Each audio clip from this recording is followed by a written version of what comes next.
Chauvin. So, Jeffrey, do you think that that gets the president's attention, the 75% approval rating, that something has shifted? His 35? Yeah, his 35. You know, Allison, I don't. I think he is locked in on his position here. Remember, he at first said, let's raise the age and then he dropped that.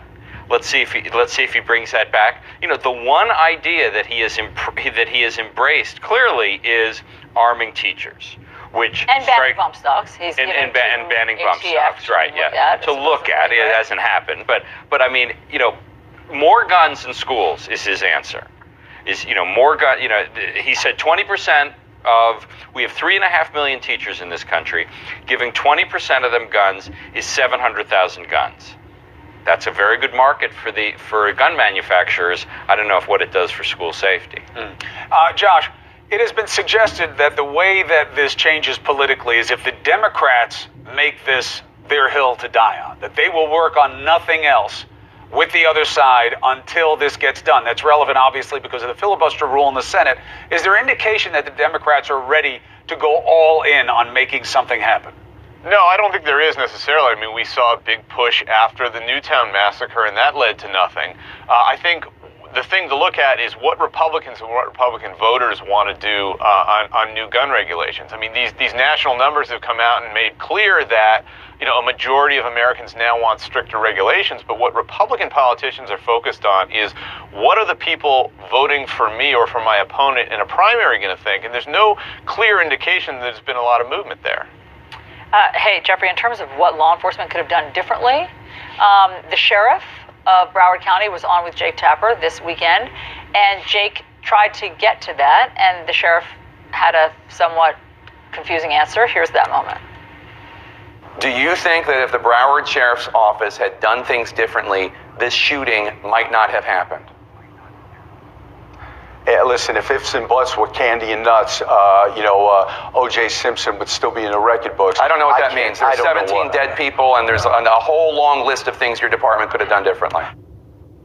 So that wasn't that satisfying. But when you look at the list of all the things that the department, all the signs the department missed, what do you think in terms of law that they could have done differently with this gunman? Well, I think it's very difficult, and you know, I thought that answer was bizarre. I don't know what he was talking about, but I also think the idea of blaming the cops for this is a little misleading. I mean, you know, remember you had a 17-year-old in there. I forgot how old. 19. 19.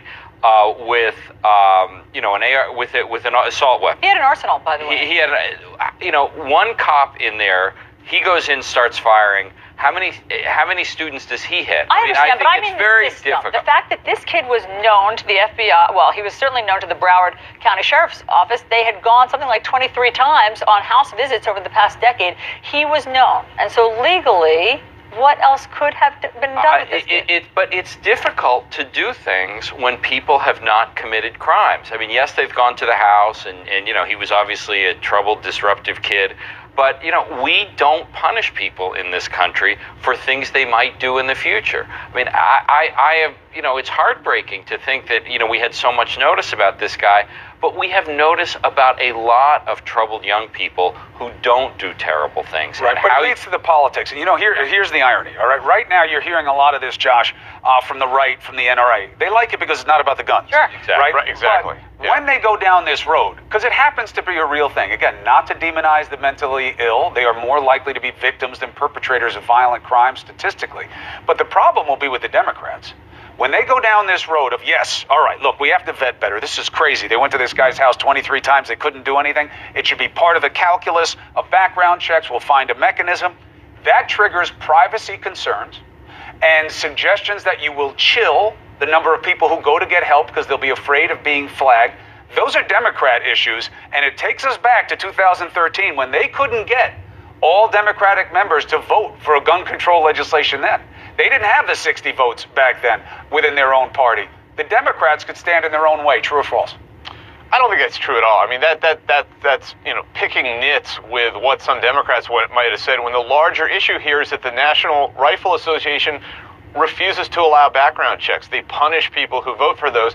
And take a look at Trump's own The NRA actions. says they started the background check system, which is, of course, untrue, but just shows you how much they want to get into. But look at the direction of what Trump has actually done and proposed as president on gun control. He signed legislation making it easier for mentally ill people to get guns, and his own budget proposal released earlier this month would have cut funding for background check systems. So I think the problem is more on the Republican side when it comes to introducing even cursory measures that would impose new regulations and do things to keep guns out of the hands of mentally ill people. Josh, I want to stick with you for 1 second because you have reporting on this. So for the first time, we're seeing companies, rental car companies, airlines, a bank, that are saying we're actually going to sever our business ties with the NRA. What's changed? Why is this time different than Las Vegas or all of the litany of other tragedies? Well, I mean, what's interesting to me as a Business Week reporter is that it's not politicians but business leaders who have moved quickest in response to the shooting, in response to the Never Again activists, like we saw earlier on the show.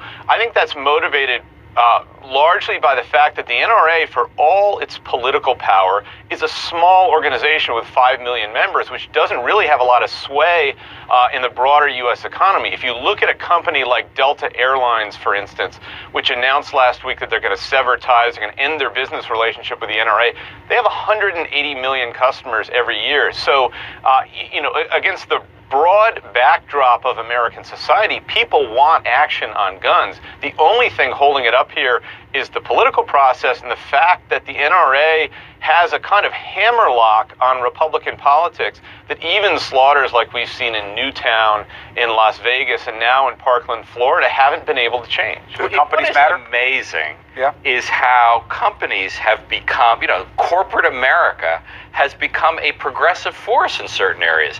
Think about LGBTQ rights, climate change, and now gun issues. It is an incredible flip. But targeting the NRA, is that the most efficacious route? Because in those other ones, they went after municipalities. Right. We won't hold it in your state. And by the way, here they're targeting the NRA members, not even the NRA. They're saying, you members, you're not going to get a discount on my airline anymore. That's even different. I don't know if than that just counts as targeting. Taking away a benefit. Why not? I don't think it's punishing targeting them. at all. And you have to look at the other side here, which is that there are a lot of Americans very angry about the unwillingness of Republicans to move forward on gun control legislation. These people buy airline tickets, they rent cars, they stay in hotels, and these companies understand they're not necessarily doing this because they approve or disapprove of some kind of public policy. They're doing it because the majority of the country and the majority of their customers are going to react in a way that hurts their bottom line. Does it create change, is what I'm saying? Well, it creates pressure in the sense that it further isolates the NRA and presumably will make it somewhat more difficult to continue to have them refuse to condone any kind of gun regulation. But don't they like playing the victim and saying you're coming after my rights, you're going to take my guns? I don't know about that. I think they just want to keep the laws as they are. And so the real acid test is going to come today, now that Congress is back in session and is under public pressure to do something on gun control. Whether they'll move forward even with incremental things like expanding background checks or raising the age where you can purchase an assault weapon. Yeah, I mean, look, you're right. This is where the rubber meets the road. And so, Jeffrey, your negative Nelliness. I know. We've been arguing because you've been here before. I get it. Yes. You've seen this movie before. Yes. But I'm telling you, this is a different version of the movie. Look at the public polling. The public polling after Las Vegas was 52%. Today, it's 70% of Americans want something done. So why are you still so pessimistic? Because the NRA's ratings still matter so much to the vast majority of Republican politicians. That's why. Not because the NRA gives campaign contributions, but it's the NRA's ratings and the sway that they hold over Republican Party voters. But Allison, you're going to prove me wrong. Yes, I am. Okay. Yes, so let's watch. Right now. I know. I am the cynic. You are. Your jaundiced view over there at the end of the table. If you're waiting on the media to create the change here, you're going to wind up winning this. This has to be about the lawmakers. I'm going back to one more point, Josh, with you. I don't see how the Democrats don't wind up having to be the ones to do something here. The GOP is not going to do it. The NRA is part of that reason, but there are a lot of other reasons why it's not going to be top on the agenda. Again, you hear that? That's McConnell and Ryan's silence on yet another issue that could be relevant to the American people.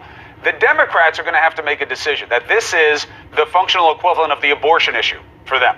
That we will do nothing. This is a moral imperative. We won't work with the other side. Nothing until something gets done on this. I just don't know that they have the resolve. Chris, why, Well, look, how but- is this the Democrats' job? The Yeah, I was Democrats gonna say, don't run because the Republicans won't do it. But the Democrats can't control the agenda. They can't bring up bills. They can't stop bills. Look, being Chris, brought Chris, up. Hold on. to your point, Go ahead. I'll take you both on, but any kind of new gun regulation is going to depend overwhelmingly on Democratic votes, because Democrats are the ones that want to move forward on this issue, and Republicans by and large don't.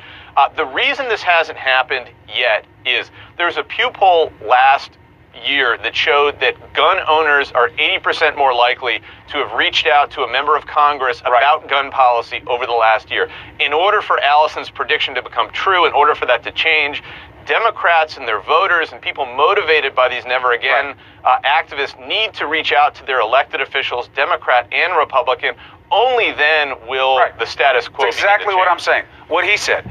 The Democrats are going to have to decide that this is the hill they're willing to die on. Their voters are going to have to go to the polls. Their lawmakers are going to have to say, we have the filibuster in the Senate. We're going to muscle up on this, even whether it means a shutdown, whatever it is. We are not going to move forward on anything until you address this issue. That's the only way I see anything happening. Perhaps, but I just think you have it sort of backwards here. That the pressure here is on the Republicans to do something about it. The Democrats, have 48 votes in the United States, 49 votes in the U.S. Senate, not a majority. Their ability You just to said nothing's going to happen. That's right. Unless what? What would Unless make the it Republican Party changes. Unless, and what would make them change? Public pressure, but that not Manifested the Democrats. how? But manifested by their voters. That's right. And their voters wind up being Democrat voters, punishing people at polls, showing that they're going to come out, contacting legislators, Democrats saying, we do have some leverage in the Senate. You're going to work with us or you're going to get nothing on what you want. I was with you till your last argument. I don't think it's going to be Democrat voters or Democrat politicians who are going to make a difference here. Well, they are the minority. I mean, we'll end on this note. There are already Republicans who have been very vocal about wanting to do something bipartisan and are proposing bills. So this week, we'll see if the rubber meets the road. Yes, we will. And I'll have you Yes, back we to eat will. your hat. Oh, he'll hi, find a way John. out of it. He's too smart. Thank you, Josh. Happy to Thank be wrong. you, Jeff. Often happens. Never happens. All right, listen to